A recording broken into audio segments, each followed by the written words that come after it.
Thank you for clicking in this video. Are you ready to confront the unknown? Stick around to unravel the mysteries and face the fear that hides in plain sight.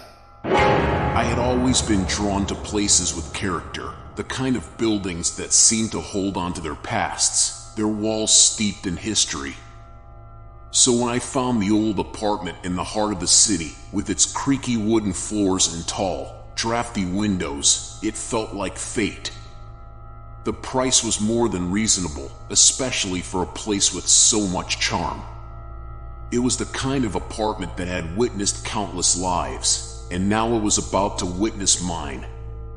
The first few days were spent settling in, unpacking boxes, and trying to make the space my own. I wasn't new to living alone, and the solitude of the apartment didn't bother me. In fact, I relished it. The hustle and bustle of the city outside was a constant hum, but inside, it was just me and the silence. It was on the first night that I heard it, the faintest of sounds, a whisper so soft that at first, I thought I was imagining it. I was lying in bed, the covers pulled up to my chin, when I heard it. A low, barely audible murmur, like someone speaking from far away. I sat up, straining to hear more, but it was gone. The sound of the city outside seemed louder now, drowning out whatever it was I thought I had heard. I dismissed it as the building settling, or perhaps a neighbor talking in their sleep. But as I lay back down, my mind wouldn't let go of it. There was something unsettling about the way the whisper had sounded, something too close, too intimate. But I told myself it was nothing, and eventually, I drifted off to sleep. The next day passed uneventfully. I spent the morning running errands and the afternoon arranging furniture. By the time evening came, I was exhausted, and the memory of the whisper had faded into the background of my mind. But when I crawled into bed that night, it was as if my brain had been waiting for that exact moment to remind me of it. I lay there in the dark, my eyes fixed on the ceiling, listening intently. The city outside was quiet now, the late hour bringing a rare stillness. And then, just as I was about to fall asleep, I heard it again. The whisper. This time, it was clearer, more distinct, and it sent a shiver down my spine. I held my breath, trying to pinpoint where it was coming from. It sounded like it was coming from the walls.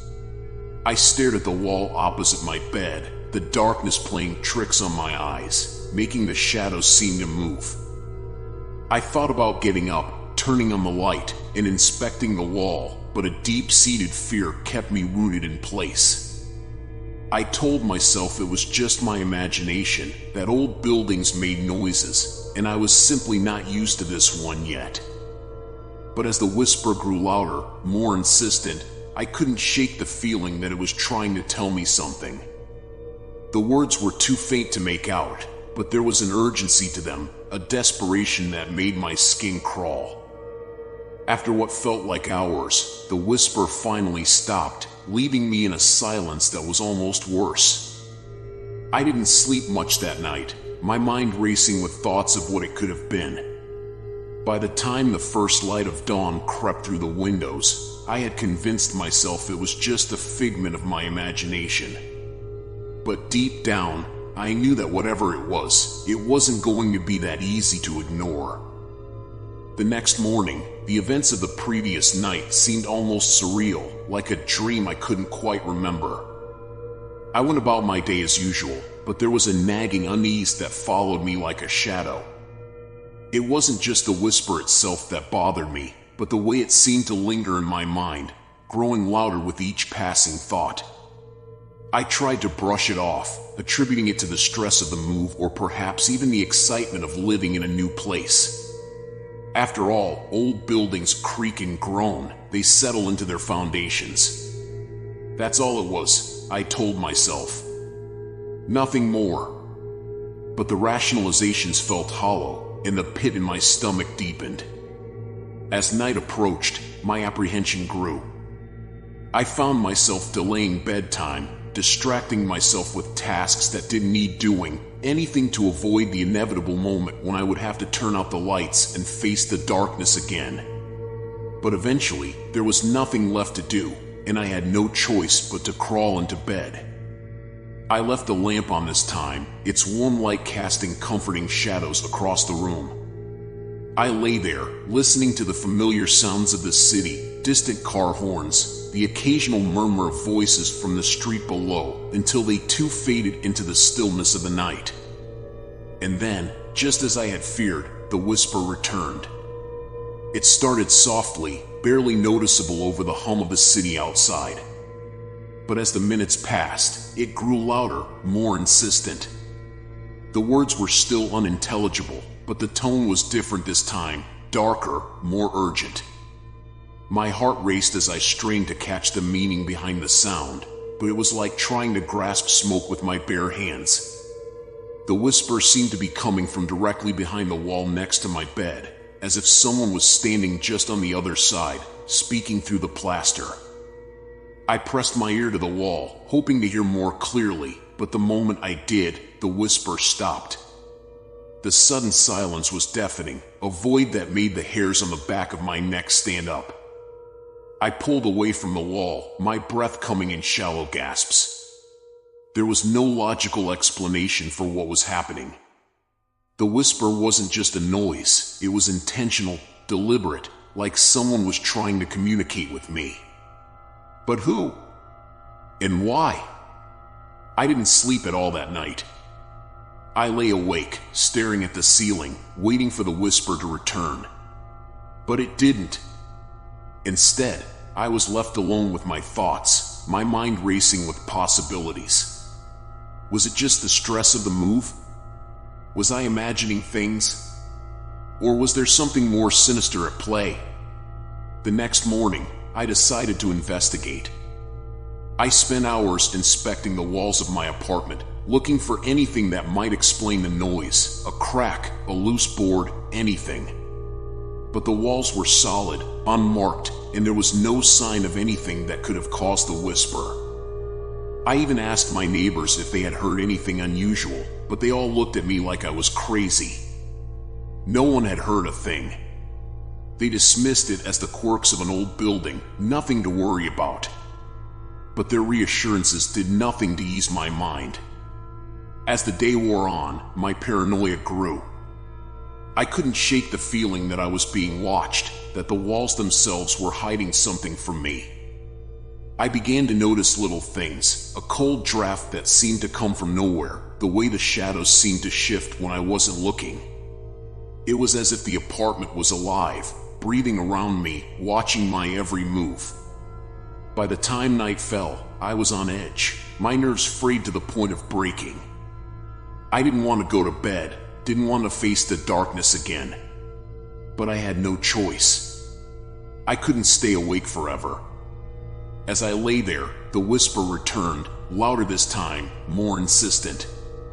It was as if the walls were alive with voices, all of them speaking at once, overlapping, clashing in a cacophony of sound.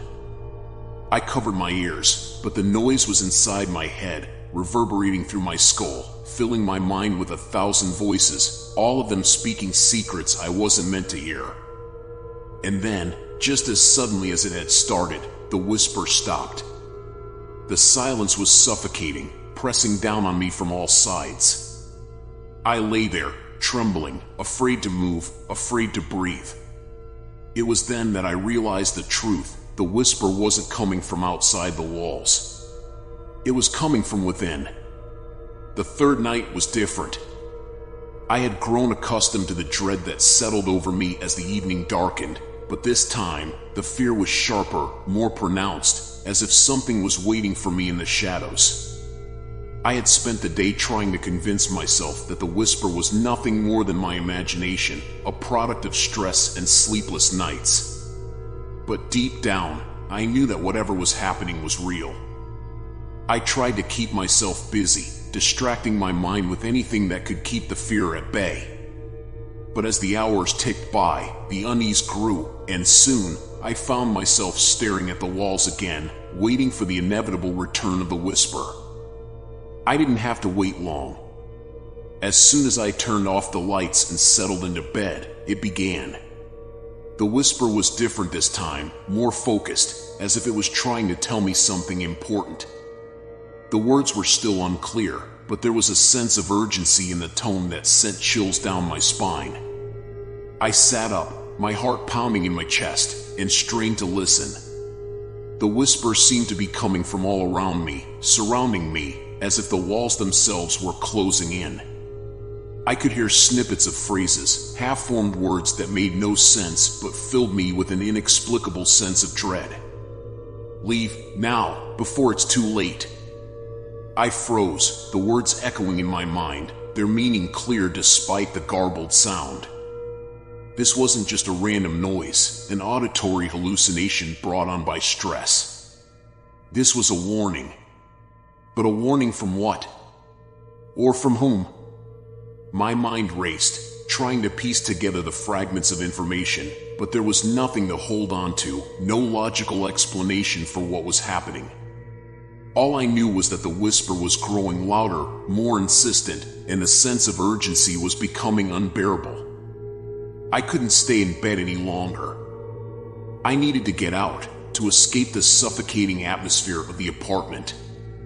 I grabbed my coat and keys and fled into the hallway, my breath coming in short, panicked gasps. The building was eerily silent, the usual sounds of the city muffled by the heavy walls. I didn't know where I was going, only that I needed to be anywhere but there. I found myself in the building's basement, drawn by some inexplicable force. It was cold and damp, the kind of place that felt forgotten by time. The air was thick with dust, and the faint smell of mildew hung in the air. I had never been down there before, but now it felt as though I was being guided, pulled towards something I couldn't see.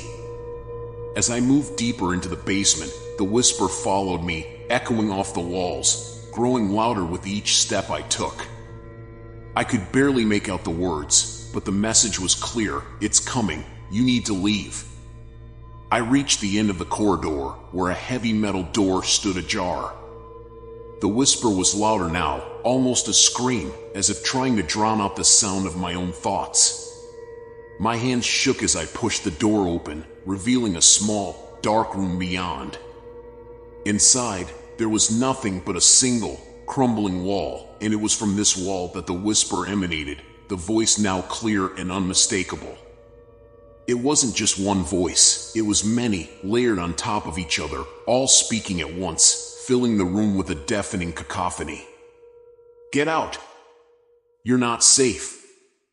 I stumbled back, the force of the voices pushing me away.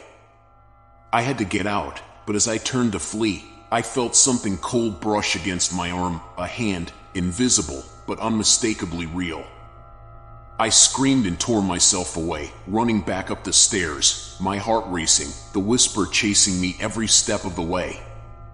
I burst back into my apartment, slamming the door behind me, and for the first time since I moved in, I felt truly terrified.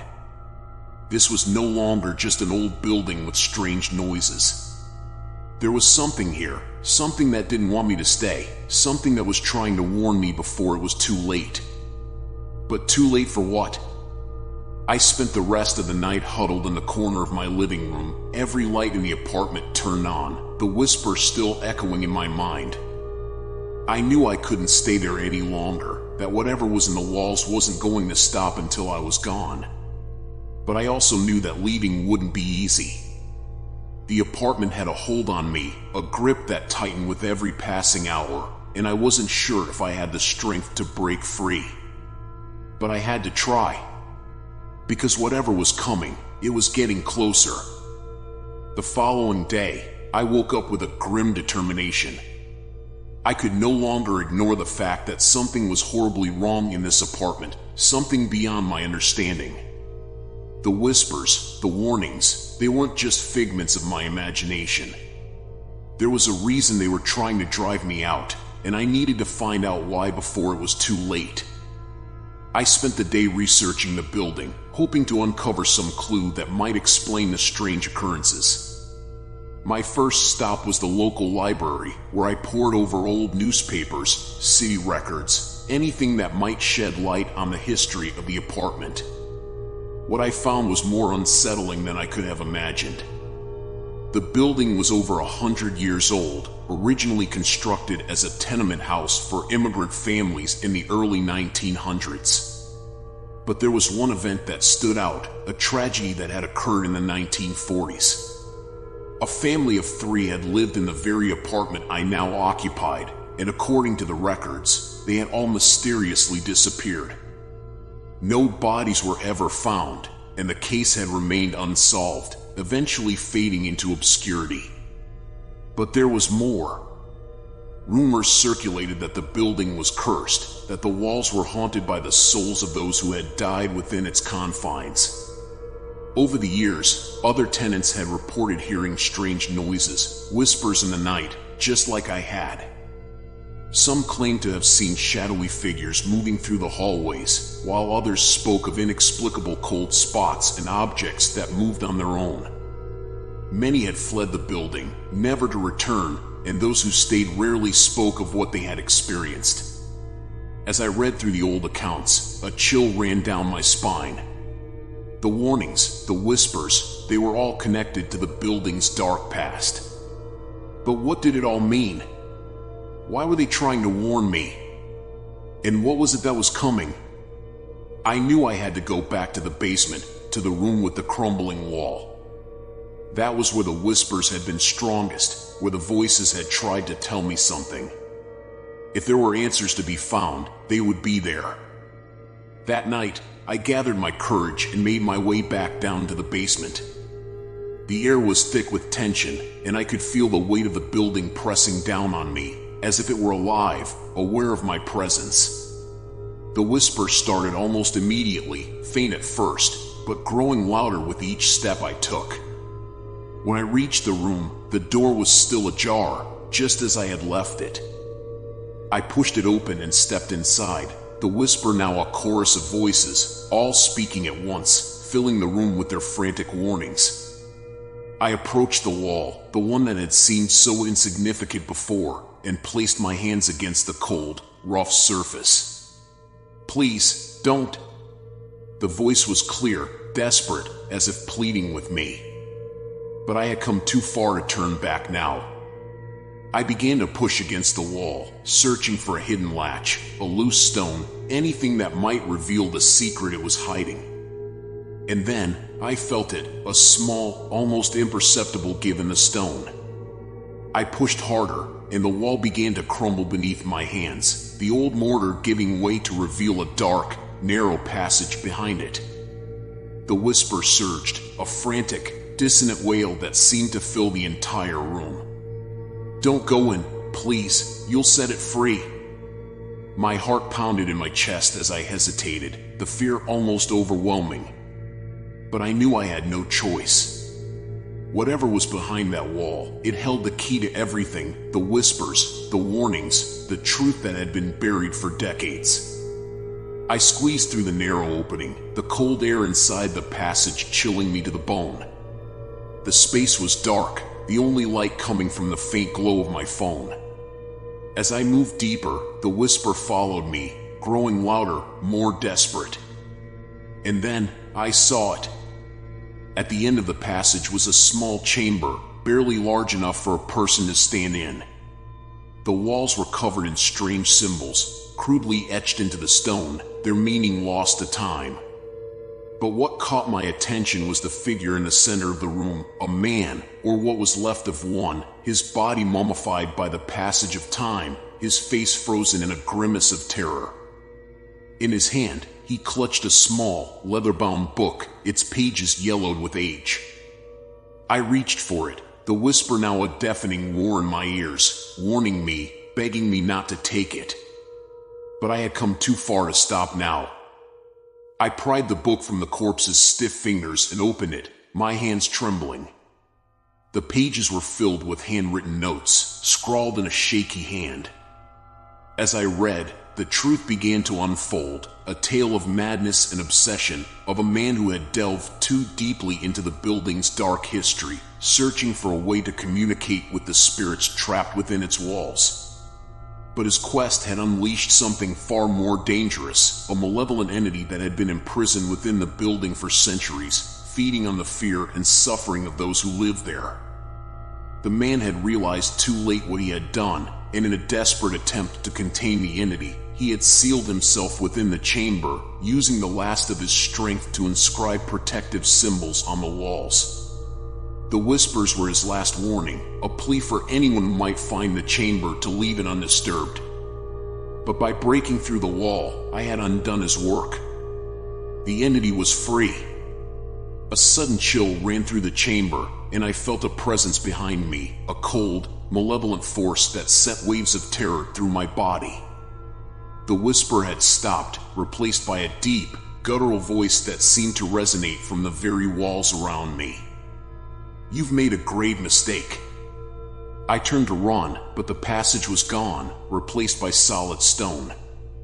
I was trapped, the entity closing in, its presence suffocating, draining the warmth from the air. My vision blurred, and I felt the darkness closing in, the cold seeping into my bones. And then, just as I thought I would lose consciousness, the whisper returned, soft, gentle, like a lullaby. It surrounded me, filling my mind with warmth, pushing back the cold. The symbols on the walls began to glow faintly, and I felt the entity's grip on me weaken. "You must leave, now." I didn't need to be told twice. With the last of my strength, I forced myself to move, pushing against the stone until I found a small crack, just wide enough for me to squeeze through. The whisper guided me, leading me through the darkness, until I found myself back in the basement, gasping for air, my body trembling with exhaustion.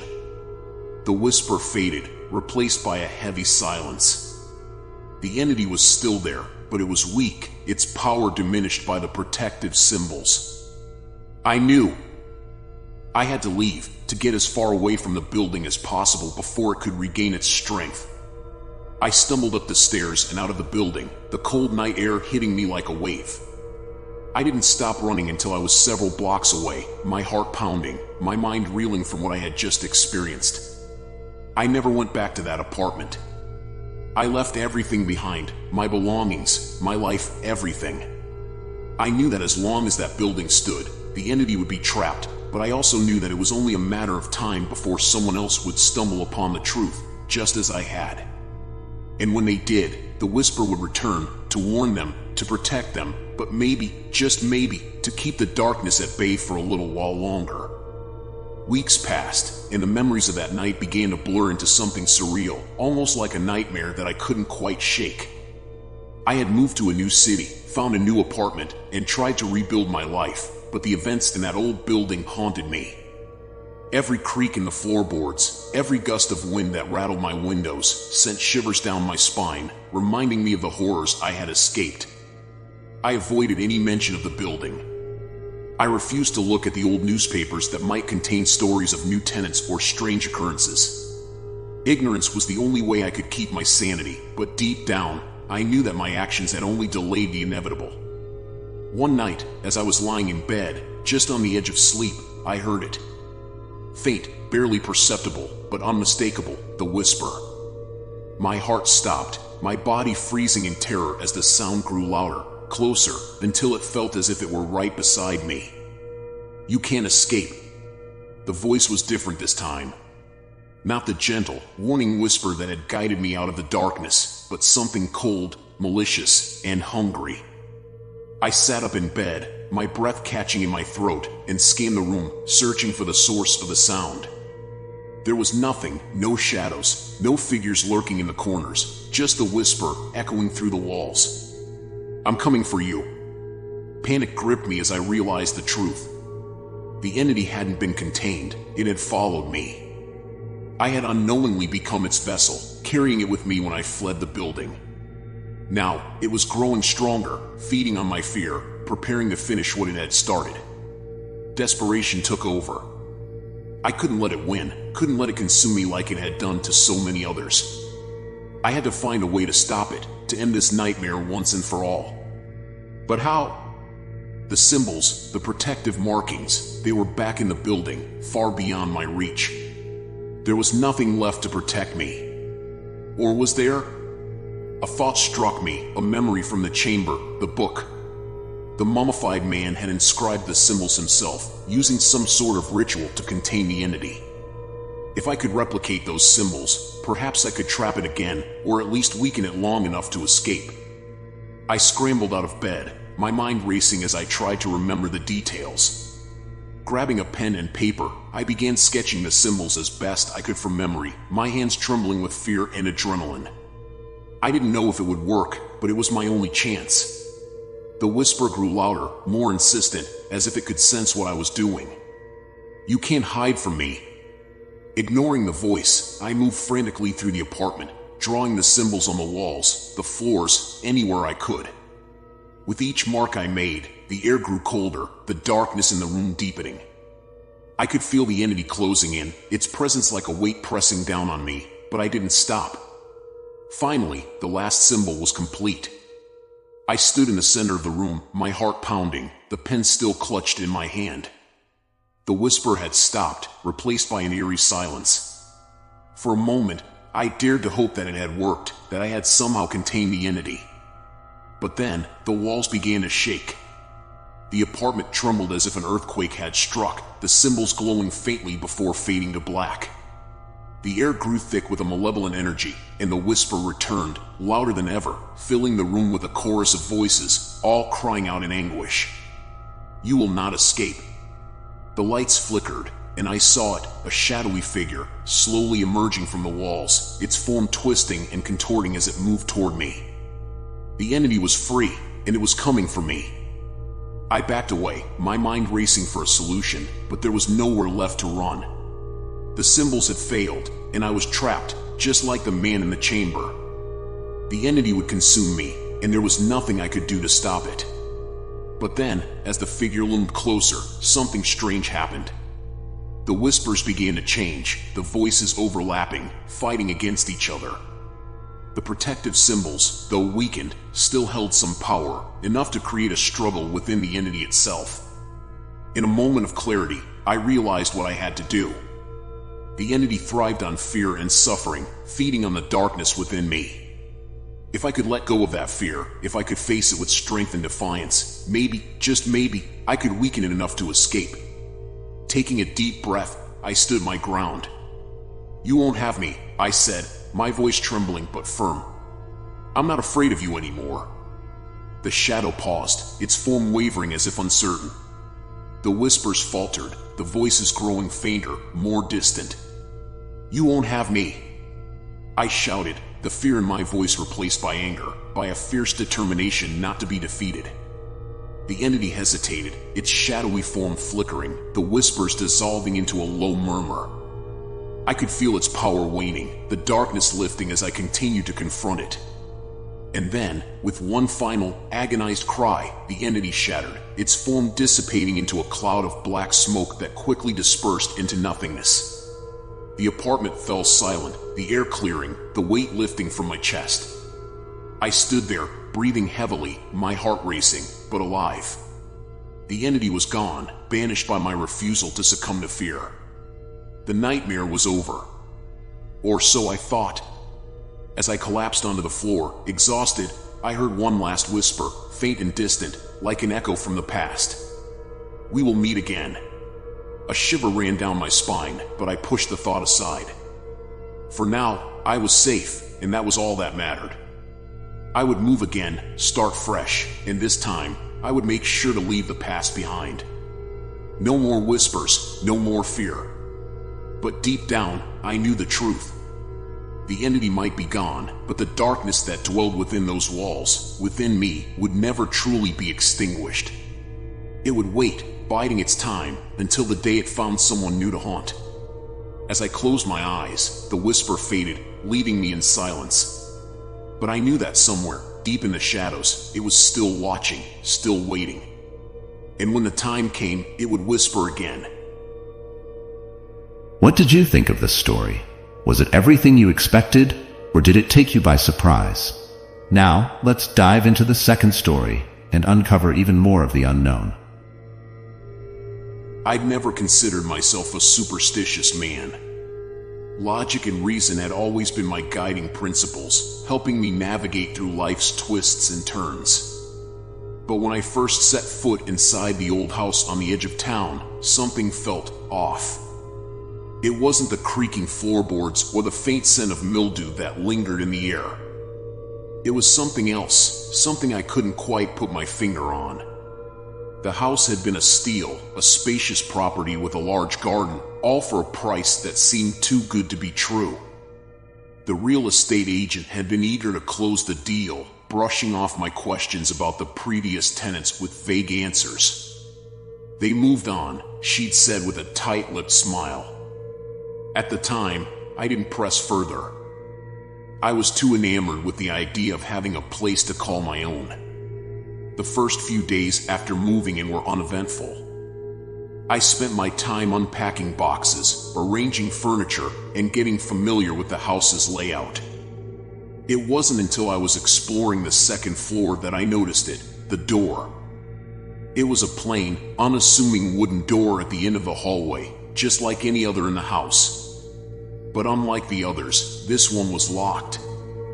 I tried the handle, but it wouldn't budge. Curious, I searched for a key but found none. When I called the real estate agent, she seemed surprised. "There's a locked door?" she asked, sounding genuinely puzzled. I wasn't aware of that. The owner must have locked it before the sale. "Can I get the key?" I asked, trying to keep my tone casual. There was a pause on the other end of the line. "I'll have to check with the owner," she finally said. But I wouldn't worry too much about it. "It's probably just an old storage room." Her words did little to quell my curiosity. That night, as I lay in bed, I couldn't stop thinking about the door. What could be behind it? Old furniture? Forgotten belongings? Or something else entirely?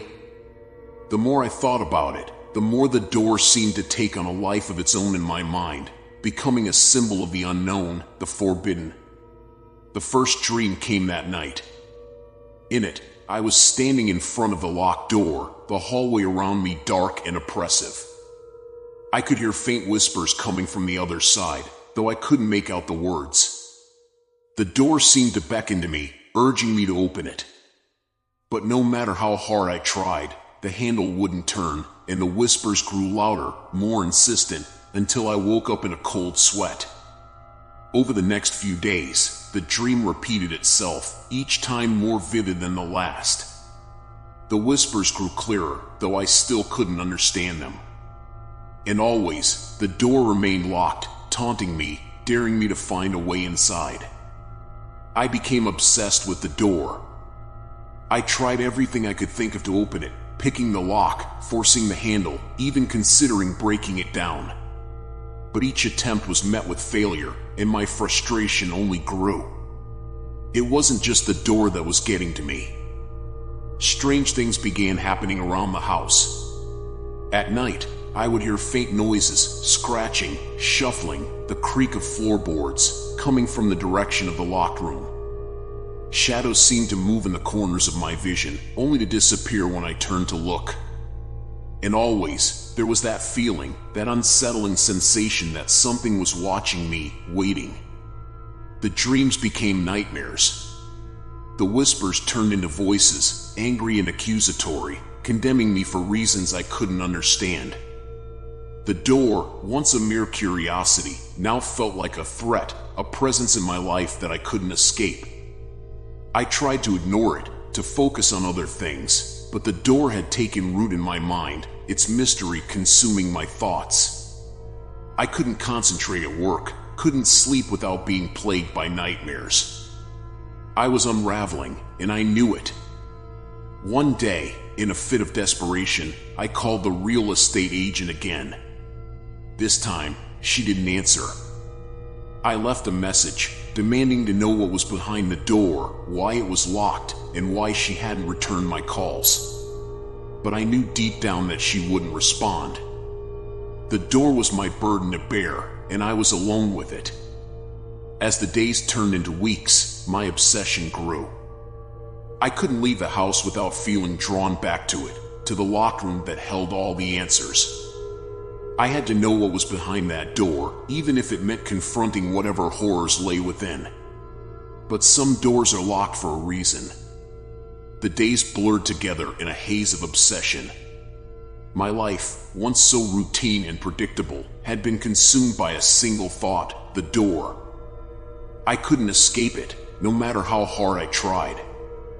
Every waking moment, every dream, every shadow that flickered in the corner of my eye, it all led back to that damn door.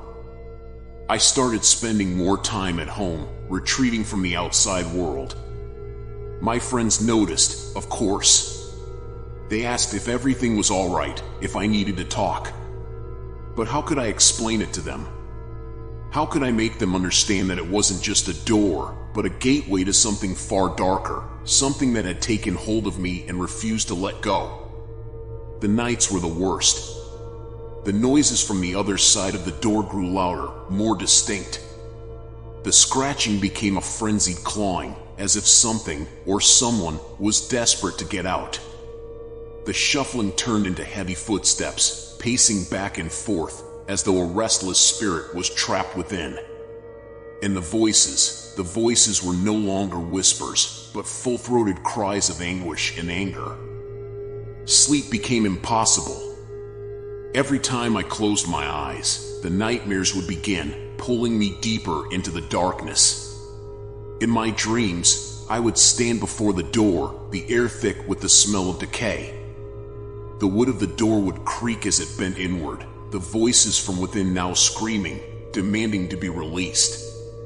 My hands would reach for the handle, shaking with fear, and just as I was about to turn it, I would wake up, drenched in sweat, my heart pounding in my chest. I knew I was losing my grip on reality.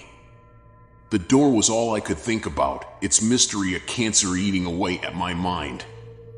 I became paranoid, convinced that the house was watching me, that the door was more than just a physical barrier, it was alive, aware of my every move.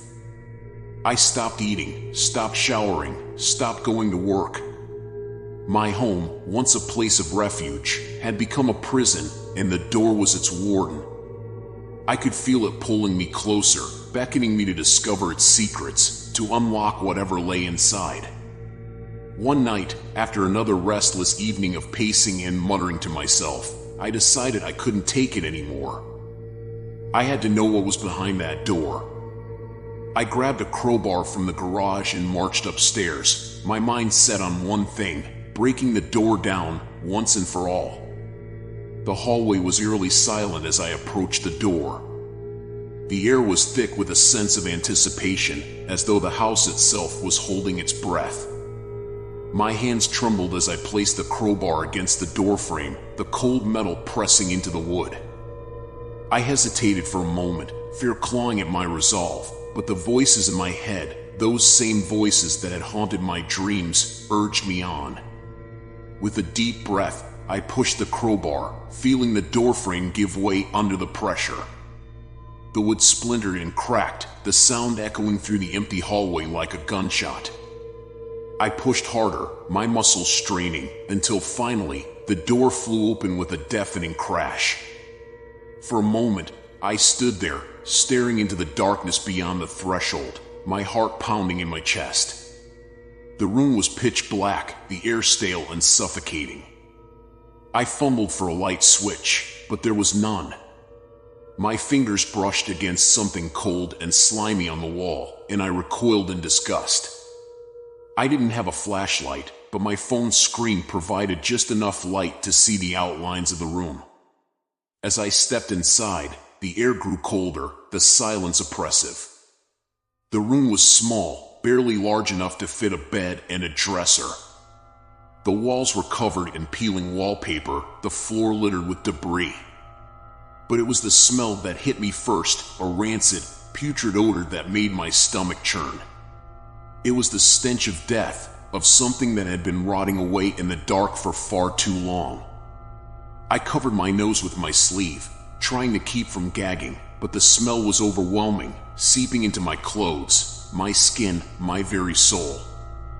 And then I saw it, a figure huddled in the corner of the room, barely visible in the dim light. It was a man, or at least what was left of one. His clothes were tattered and filthy, his skin pale and shriveled, stretched tight over his bones. His eyes were sunken, lifeless, staring blankly at the floor. I wanted to scream, to run, but my legs wouldn't move. I was rooted to the spot, paralyzed by fear and disbelief. The man's mouth opened, a low, guttural moan escaping his lips, and I realized with horror that he was still alive, if you could call it that. His breath was shallow, ragged, as though each inhale was a battle against death itself. I backed away slowly, my heart racing, the crowbar slipping from my trembling hands. The man's eyes flicked up to meet mine, and in that moment, I saw a flicker of recognition, of desperation.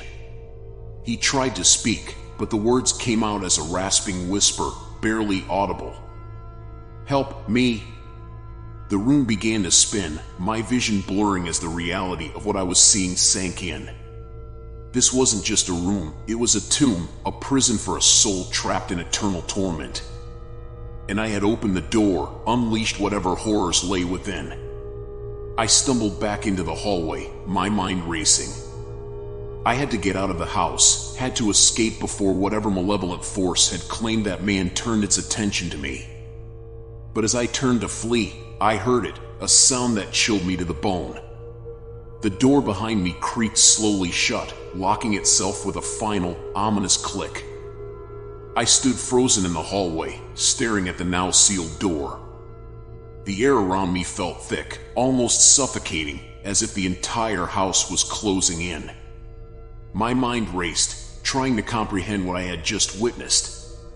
The man in the room, his desperate plea for help, it wasn't just fear that gripped me, but an overwhelming sense of urgency. Something had to be done, and fast. But how? I was just an ordinary man, ill-equipped to deal with whatever malevolent force had claimed that room. Yet, despite my fear, a strange resolve began to form within me. This wasn't just about me anymore. It was about freeing that trapped soul and putting an end to the terror that had taken over my life. I rushed to my bedroom, fumbling through drawers and closets, searching for anything that might help. My mind kept going back to the man in the room, his gaunt face, the whispered cry for help. Whoever, or whatever, had done this to him couldn't be allowed to continue. My hands found an old book of local history that I had picked up at a flea market years ago. I had bought it out of curiosity, not thinking much of it, but now it seemed like it might hold the key to understanding what was happening in the house. I flipped through the brittle pages, my eyes scanning for any mention of unusual events or folklore related to the property. And then, I found it, a small, almost forgotten entry about the house I was living in. It was built in the late 1800s by a reclusive man named Samuel Winthrop, a known occultist who was obsessed with the idea of eternal life. The townspeople had whispered about strange rituals and dark practices that took place within the walls of the house, but nothing was ever proven. Samuel eventually disappeared without a trace, and the house changed hands many times over the years, each new owner claiming to experience inexplicable phenomena. The passage went on to describe a legend, an old tale passed down through generations. It was said that Samuel had attempted to trap a powerful entity within the house, binding it to a secret room where it could never escape. But something had gone wrong. Instead of imprisoning the entity, Samuel had inadvertently given it control over the house, turning it into a prison for anyone who entered. I slammed the book shut, my heart pounding. The room I had opened, it was the room from the legend. The entity that Samuel had tried to bind was still there, and it had somehow ensnared that man, trapping him in a state between life and death. But there was a glimmer of hope. The book mentioned a ritual, a way to banish the entity for good.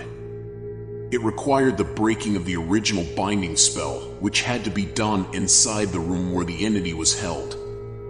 The instructions were vague, filled with archaic language and cryptic symbols, but I didn't have any other options. I gathered the materials I could find, candles, salt, a few herbs from the garden, and made my way back to the hallway. The door remained shut, as if daring me to try again. My hands shook as I placed the items on the floor, drawing a circle of salt around me for protection. Taking a deep breath, I approached the door once more. It opened with an eerie ease this time, as though the house itself was inviting me in. The stench of decay hit me again, but I forced myself to step inside, keeping my focus on the task at hand. The room was as dark and foreboding as before, but now I could feel a presence, a malevolent force watching my every move. I set up the candles in a circle on the floor, lighting each one with trembling hands. The dim glow cast eerie shadows on the walls, making the room feel even more oppressive. I began the ritual, reciting the incantation from the book, my voice barely above a whisper. The air grew colder with each word, and I could feel the entity's anger rising, a palpable force pressing down on me. Suddenly, the door behind me slammed shut, trapping me inside the room. Panic surged through me, but I forced myself to continue. I sprinkled the herbs into the flames of the candles, the smoke curling upward in thin tendrils. The room trembled, the walls groaning as if under great strain. And then, a voice, a deep, guttural growl echoed through the room. "You cannot defeat me, mortal. I have been bound here for centuries, and I will not be cast out by the likes of you." I ignored the voice, focusing on the final part of the ritual. The book said that I needed to offer something of great personal value, something that symbolized life, to break the binding spell. I reached into my pocket and pulled out a small, worn photograph of my parents, the only family I had left. It was a painful choice, but I knew it was the right one. I placed the photo in the center of the circle, watching as the flames of the candles flared up, consuming the picture in an instant. The room shook violently, the walls cracking as a deafening roar filled the air. The entity was fighting back, refusing to be banished, but I could feel its grip weakening. The figure in the corner, the man, began to stir, his eyes slowly gaining a spark of life. The door behind me rattled, then burst open with a force that nearly knocked me off my feet. The entity screamed, a sound of pure rage and despair, as it was torn from the room, the darkness lifting like a shroud. I staggered back into the hallway, gasping for breath. The house was silent once more, the oppressive atmosphere gone. I turned to look into the room, but it was empty now. No man, no entity, just an ordinary room with peeling wallpaper and dusty floorboards. But I knew better. The entity had been defeated, its hold on the house broken, but the price had been high. I had lost something irreplaceable, a piece of my heart burned away in the flames. I left the house that night, never to return. The door to the room was sealed once more, this time for good, and the house remained quiet, its dark history buried in the past. But the memory of that night stayed with me, a reminder of the dangers that lurk in the shadows, waiting for those curious enough to seek them out. The house was eerily silent as I descended the stairs, my heart still racing from the events that had just transpired. The old, worn book remained clutched in my hand, its pages filled with ancient rituals and cryptic symbols. The knowledge I had gained weighed heavily on me, but I knew that it was my only hope of truly ending this nightmare. I could feel the house watching me, its malevolent presence lingering in every corner, but it was weaker now. The ritual I had performed in the room upstairs had severed some of the entity's power, but it was far from defeated. The man's ghostly form had vanished, but his plea for help still echoed in my mind. There was one final step, one last act that could banish the entity for good. The book had mentioned a hidden chamber, a place where Samuel Winthrop had conducted his darkest rituals. It was here that the entity had been bound, and it was here that I would need to confront it. The thought of facing such a force alone was terrifying, but I had come too far to turn back now. As I searched the house for the hidden chamber, I felt a sense of dread growing within me. The walls seemed to close in, the air thick with an unseen tension.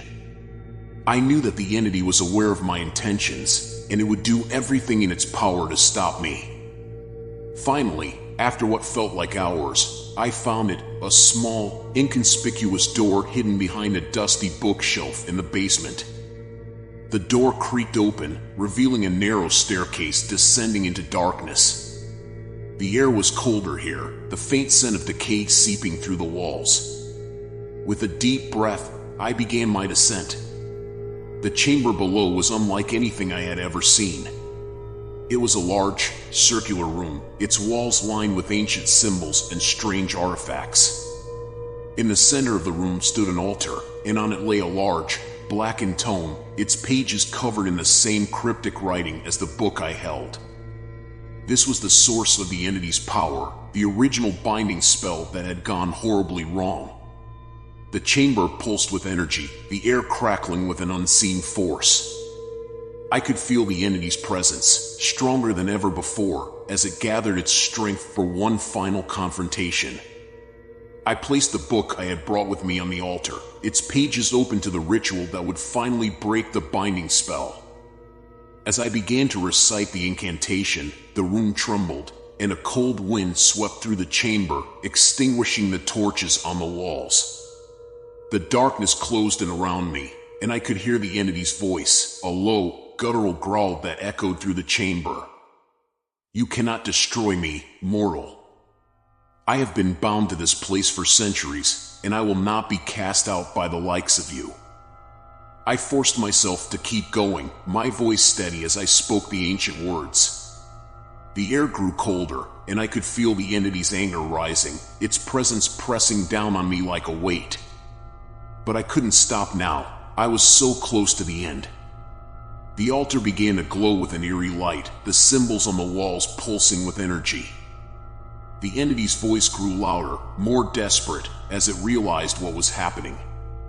The room shook violently, and I could hear the walls cracking, the very foundation of the house being torn apart by the force of the ritual. And then, with a final, ear-piercing scream, the entity was ripped from the chamber, its presence vanishing into the void. The glow on the altar faded, the room falling silent once more. I stood there, breathing heavily, the book now closed before me. The binding spell had been broken, the entity banished forever. I slowly made my way back up the stairs, the oppressive atmosphere of the house now lifted. The walls no longer seemed to close in, the air no longer thick with tension. The house was just that, a house, no longer haunted by the malevolent force that had terrorized its inhabitants for so long. As I stepped outside into the cool night air, I felt a sense of relief wash over me. The ordeal was finally over. The house could be left in peace, its dark history now a thing of the past. I had done what I had set out to do, and I had survived. But as I looked back at the house one last time, I couldn't shake the feeling that something had changed within me. The experience had left a mark, a lingering sense of unease that I couldn't quite put into words. I had faced my fear of the unknown, and in doing so, I had come to understand that some doors are best left unopened. The house stood silent and still, its secrets buried deep within its walls. I turned away, walking down the street, the cool night air filling my lungs. But even as I left the house behind, I knew that I would never truly be free of the memories. The door to the room may have been sealed, but the door to my own curiosity, to my own fears, had been opened, and there was no closing it now. If you want to watch another story, there is another video appearing on your screen now. Share your thoughts and experiences in the comments below. And don't forget to subscribe and hit the notification bell for more spine-chilling stories.